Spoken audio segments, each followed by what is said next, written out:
இருக்குது.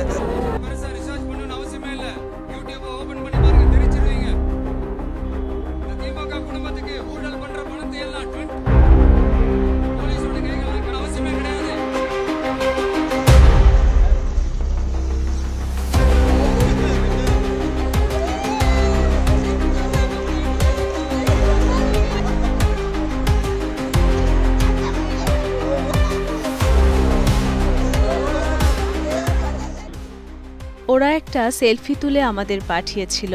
সন্ধ্যা 6:30টার সময় যখন কথা হয়, ওরা বলেছিল যে ওরা সুরক্ষিত আছে আর তাড়াতাড়ি ফিরে আসবে। সামনের মাসেই ওদের বিয়ে হওয়ার কথা ছিল, কিন্তু ওরা দুজনেই মারা গেছে।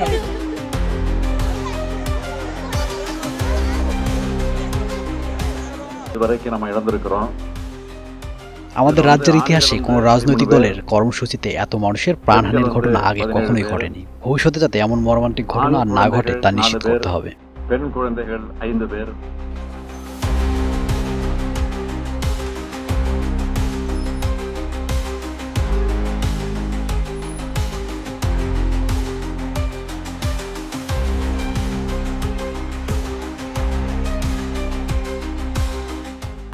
எங்கள் அண்ணன் பையனை ஒரு பையன், 2 பையன், ஒரு பையன் இறந்துட்டான், பெரிய பையன். சின்ன பையனை காணோம்.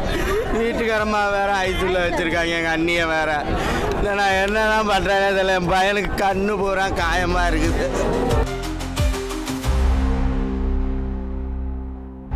இன்னும் 6 மாசம்தான். ஆட்சி மாறும், காட்சி மாறும்.